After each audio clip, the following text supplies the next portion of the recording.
Hello friends, എല്ലാവർക്കും good morning. അപ്പോൾ ഇവർ വിവാഹിതരായാൽ എന്ന സൂപ്പർ ഹിറ്റ് സീരിയലിൻ്റെ ഇന്നത്തെ എപ്പിസോഡിലേക്ക് എല്ലാവർക്കും സ്വാഗതം. അങ്ങനെ നമ്മുടെ ഭൂമിയെ കാണിക്കുകയാണ്. ഭൂമി ആയിരുന്നെങ്കിൽ ഭയങ്കര കരച്ചിലാണ്. എൻ്റെ ദൈവമേ, എൻ്റെ അച്ഛൻ ചികിത്സിക്കാനുള്ള പണം എങ്ങനെയെങ്കിലും കണ്ടെത്താനുള്ള ഒരു വഴി എനിക്ക് കാണിച്ചു തരണമേ. എൻ്റെ അച്ഛൻ്റെ അസുഖം ഓരോ ദിവസം കഴിയും തോറും മൂർജിച്ചു കൊണ്ടിരിക്കുകയാണ്. ദൈവമേ, എന്നെ ഒന്ന് സഹായിക്കണേ എന്നൊക്കെ ഇങ്ങനെ കരഞ്ഞ് പ്രാർത്ഥിക്കുക. ആ സമയത്ത് അമ്മയാണെങ്കിൽ ഭൂമി ഭൂമി എന്ന് പറഞ്ഞിട്ട് വിളിക്കുകയാണ്. ദാ വരുന്നു അമ്മേ എന്നും പറഞ്ഞുകൊണ്ട് നേരെ അടുക്കളയിലേക്ക് ചെല്ലുകയാണ്. എന്താ മോളെ, നിനക്ക് എന്താ പറ്റിയത്? നീ കരയായിരുന്നോ എന്നിങ്ങനെ അമ്മ ചോദിക്കുകയാണ്. കേട്ടോ ഞാൻ പിടിക്കേ ഇല്ലമ്മേ, ഞാൻ കരയുന്നില്ലായിരുന്നു, അമ്മയ്ക്ക് വെറുതെ തോന്നിയതാ, ഞാനിപ്പോൾ എണീറ്റ് വന്നല്ലേ ഉള്ളൂ, അതുകൊണ്ടായിരിക്കും. നീ എന്ത് പരിപാടിയാണ് കാണിക്കുന്നത്? നീ ഇങ്ങനെ കിടന്ന് ഉറങ്ങി എങ്ങനെ ശരിയാവുന്നത്? ഇപ്പോൾ ഇന്ന് അവിടെ പൂജ നടക്കുന്നതല്ലേ, ആ സമയത്ത് എല്ലാ സാധനങ്ങളും കൊണ്ടുപോകണ്ടേ, കറക്റ്റ് സമയത്ത് അവിടെ എത്തണ്ടേ? അത് ശരിയാണല്ലേ, എത്രയും പെട്ടെന്ന് അവിടെ എത്തണമല്ലേ എന്നൊക്കെ പറഞ്ഞുകൊണ്ട് ആ പൂജയുടെ പേര് പറഞ്ഞു കഴിഞ്ഞപ്പോഴേക്കും അവിടെ ഒരു ജോലിക്ക് വന്നൊരു സ്ത്രീ ഇങ്ങനെ പറയുകയാണ്, ഇതൊക്കെ നോർത്ത് ഇന്ത്യക്കാരുടെ ഏർപ്പാടല്ലേ, ഇതൊക്കെ ഇവരെന്താ നോക്കുന്നത്? നോർത്ത് ഇന്ത്യക്കാർ ഇപ്പം തന്നെ കണ്ടില്ലേ സീരിയലിൽ എന്തെല്ലാം ഇതാണെന്ന്. എന്തെങ്കിലും ഒരു വിശേഷം വന്നു കഴിഞ്ഞിട്ടുണ്ടെങ്കിൽ ഉള്ള സ്വർണ്ണാഭരണങ്ങളൊക്കെ ഇട്ട് ഒരു കുറേ പൂജകളും വഴിപാടുകളും പ്രാർത്ഥനകളും അങ്ങനെയൊക്കെയല്ലേ സീരിയലിൽ കാണിക്കുന്നത്. ഈ സീരിയലിൽ കണ്ട് മനുഷ്യരും അങ്ങനെ തന്നെ തുടങ്ങി, ആൾക്കാരും ഇങ്ങനെ തന്നെ തുടങ്ങി ജീവിതത്തിൽ. അതാണ് സംഭവിച്ചുകൊണ്ടിരിക്കുന്നത്. ഇത് കേട്ട് കഴിഞ്ഞപ്പോഴേക്കും നമ്മുടെ അമ്മയാണെങ്കിൽ അതെ, അതൊക്കെ നാടകം. നാടകം എന്ന് പറഞ്ഞാൽ പച്ചയായ മനുഷ്യർ. സീരിയലെ പോലെയൊന്നല്ല. സീരിയലാണെങ്കിൽ ഉറങ്ങുമ്പോഴും അടുക്കളയിൽ ജോലി ചെയ്യുമ്പോഴും ഏത് സമയത്തും പട്ടുസാരി ഉടുത്ത് കുറേ സ്വർണ്ണാഭരണങ്ങളും ഇട്ട് ചുണ്ടത്ത് കുറേ ലിപ്സ്റ്റിക്കും വാരിയിട്ട് വലിയ പൊട്ടും കൊട്ടും വലിയ കമ്മലൊക്കെ കെട്ടിട്ടാണ് അടുക്കള ജോലി ചെയ്യുന്നത്. കിടന്നുറങ്ങുന്നത് പോലും അവരങ്ങനെയാ. പക്ഷേ നാടകത്തിൽ അങ്ങനെയല്ല.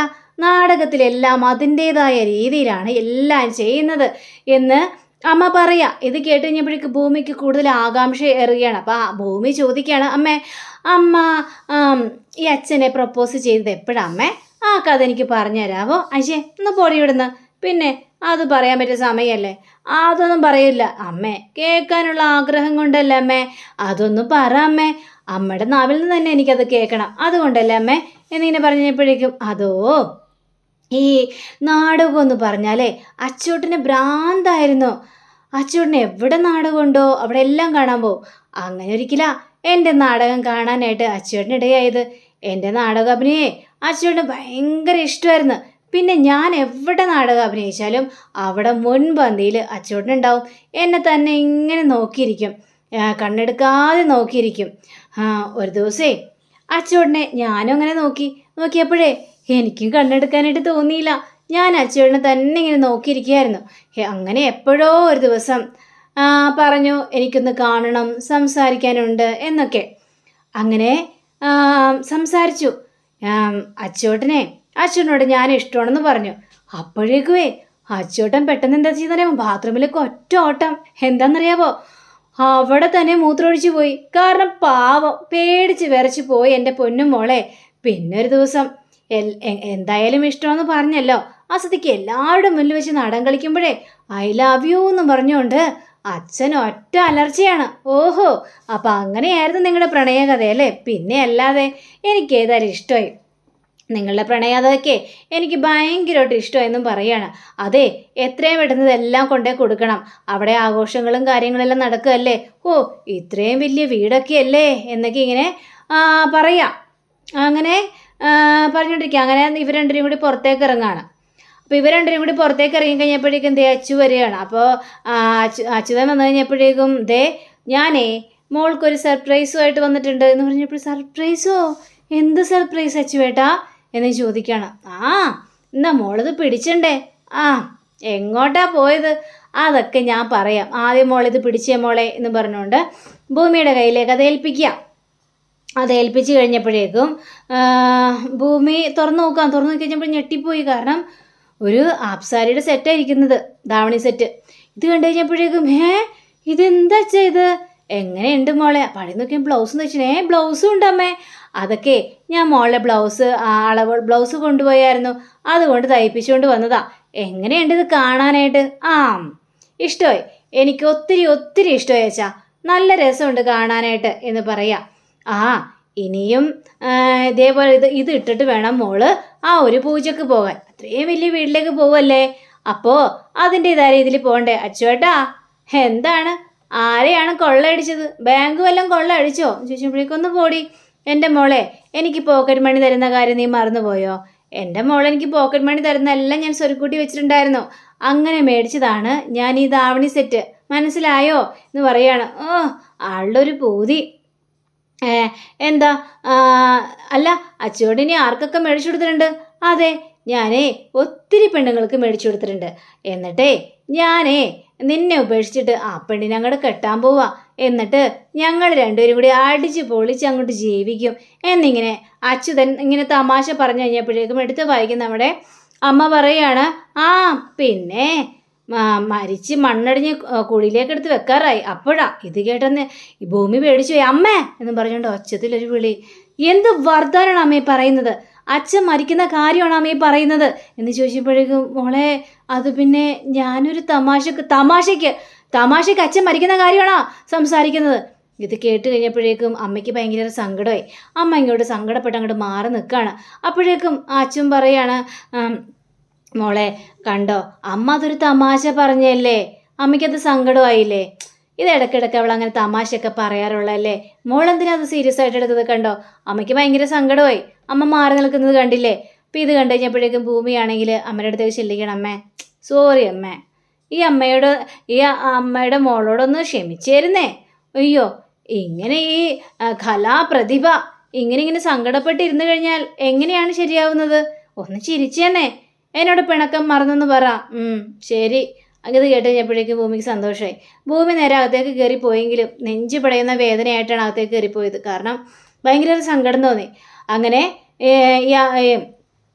ഭാര്യ അച്ഛനോട് പറയാണ്, അച്ഛോട്ടാ ഞാനത് തമാശക്കല്ലേ പറഞ്ഞത്, അച്ഛോട്ടാ അതൊന്നും കാര്യമൊക്കെ എടുക്കല അച്ഛോട്ടാ, അതൊന്നും കുഴപ്പമില്ല, അതൊക്കെ ഞാൻ തമാശയായിട്ട് തന്നെയാണ് എടുത്തത്, പിന്നെ നിന്റെ കാര്യോട് പറഞ്ഞാൽ ഞാൻ ചാകാൻ പോവാ, ഒന്ന് പോടി ഇവിടുന്ന് എന്നും പറഞ്ഞുകൊണ്ട് അവരങ്ങനെ സമാധാനപരമായിട്ട് മുന്നോട്ട് പോവുകയാണ്. അങ്ങനെ പിന്നീട് കാണിക്കുന്നത് നമ്മുടെ മുത്തശ്ശിയാണ്.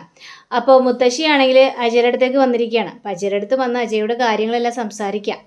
അങ്ങനെ സംസാരിച്ചുകൊണ്ടിരിക്കുമ്പോൾ മോനെ ഈ ചടങ്ങ് നല്ല അടിപൊളിയായിട്ട് തന്നെ നടക്കണം, നമ്മുടെ വീട്ടിൽ കുടുംബത്തിൽ വലിയൊരു ചടങ്ങ് നടക്കാനായിട്ട് പോവാണ്. അപ്പോൾ ഈ ചടങ്ങ് നല്ല രീതിയിൽ തന്നെ മുന്നോട്ട് കൊണ്ടുപോകണമെന്നും പറയണം. അതൊക്കെ പറയേണ്ട കാര്യമുണ്ട് മുത്തശ്ശി എന്നൊക്കെ ഇങ്ങനെ പറഞ്ഞു കഴിഞ്ഞപ്പോഴേക്കും, അതെ നീ കല്യാണം കഴിക്കാനിരുന്നേച്ചേ പെണ്ണാണെങ്കിലേ അത് ശരിക്കും പറഞ്ഞു കഴിഞ്ഞാൽ സത്യൻ്റെ മകളായിരുന്നു, കുഞ്ഞിനെ കാണാനില്ലല്ലോ, എന്ത് ചെയ്യാനാണ്? അപ്പോഴേക്കും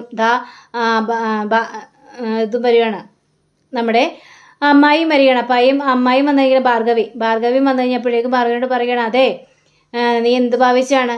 അഞ്ജനോട് ഒരുങ്ങാനൊക്കെ പറഞ്ഞിട്ടുണ്ടോ എന്ന് ചോദിക്കുമ്പോൾ ഒരുങ്ങാനൊക്കെ പറഞ്ഞിട്ടുണ്ട്, എന്നാലും എൻ്റെ സത്യൻ്റെ മക്കളില്ലാത്തതാണ് എനിക്ക് വല്ലാത്തൊരു സങ്കടം.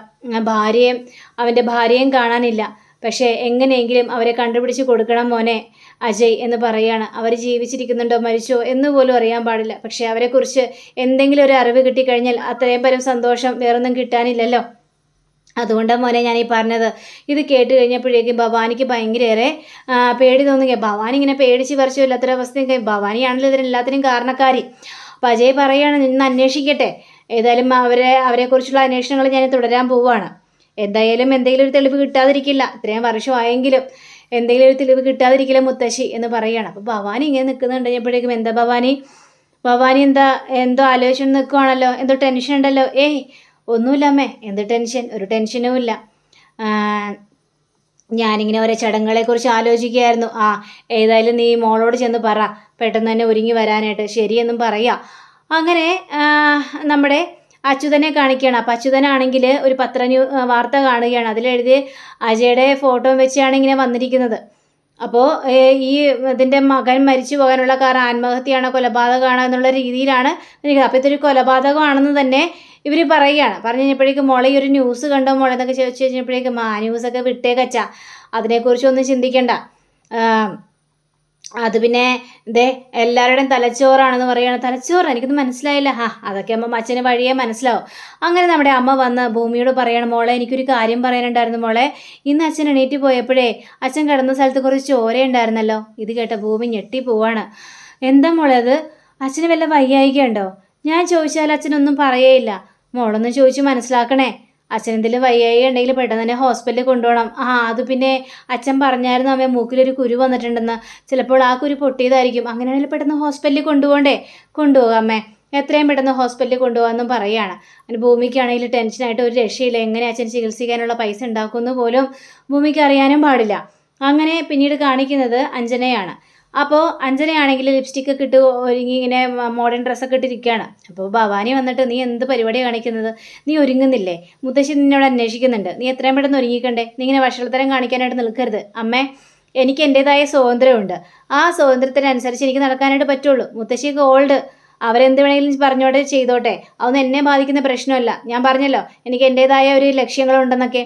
മോളെ, ഇപ്പോൾ നമ്മളെല്ലാവരെയും അനുസരിച്ചേ മതിയാവുള്ളൂ. അജയുടെയും നിൻ്റെയും കല്യാണം കഴിയുന്നത് വരെ. കാരണം സ്വത്തുക്കളെല്ലാം നമ്മളുടെ കയ്യിലേക്ക് കിട്ടണം. ഇപ്പോൾ എനിക്കോ നിനക്കോ ഇവിടെ ഒരു വിലയില്ല. അതുകൊണ്ട് തന്നെ എനിക്കിവിടെ ആരും ഒരു സ്വാതന്ത്ര്യം തരുന്നില്ല. പക്ഷേ ഇതെല്ലാം സഹിച്ചു നിൽക്കുന്നത് ആ സ്വത്തുക്കൾ കിട്ടാൻ വേണ്ടിയാണ്. നിൻ്റെ അച്ഛനെ ഇല്ലാതാക്കിയവരെ നമുക്ക് നശിപ്പിച്ചെടുക്കണം എന്നിങ്ങനെ പറയണം. അജയെ കല്യാണം കഴിക്കണമെന്നൊന്നും എനിക്ക് താല്പര്യം ഉണ്ടായിരുന്നില്ല. പക്ഷേ അവൻ എന്നെ അവോയ്ഡ് ചെയ്തുകൊണ്ടിരിക്കുകയാണ്. അവനെന്നെ വേണ്ടെന്ന് വരെയും പറഞ്ഞു. ആ സമയത്ത് എനിക്ക് മനസ്സിലൊരു വാശി ഉണ്ടാവില്ലേ? എനിക്ക് അവനെ തന്നെ വേണം, അവനെ തന്നെ എനിക്ക് കല്യാണം കഴിക്കണം. ആ ഒരു വാശി ഉണ്ടായിരിക്കണം മോളെ. ഏതായാലും നീ ഒരുങ്ങ്. ദേ ഈ നെക്ലസ് കിട്ടോ എന്ന് പറഞ്ഞുകൊണ്ട് ആ ഒരു പാരമ്പര്യ നെക്ലസ് എടുത്ത് കൊടുക്കുകയാണ്. എടുത്ത് കൊടുത്തു കഴിഞ്ഞപ്പോഴേക്കും അതേസമയം തന്നെ നമ്മുടെ ഭൂമിയും ആ പാരമ്പര്യ നെക്ലസ് കഴുത്തിലിടുന്നുകൊണ്ട് അടിപൊളിയായിട്ട് ഒരുങ്ങി നിൽക്കുന്നുമുണ്ട്. അപ്പോൾ അങ്ങനെയും കാണിച്ചുകൊണ്ടാണ് നമ്മുടെ ഇന്നത്തെ ഇവിടെ അവസാനിച്ചിരിക്കുന്നത്. അടുത്ത റിവ്യൂവിനെ കാത്തിരിക്കുക, സബ്സ്ക്രൈബ് ചെയ്യുക. എല്ലാവർക്കും നല്ലൊരു ദിനം ആശംസിച്ചുകൊണ്ട് തന്നെ നമസ്കാരം. Thank you. See again. Bye by.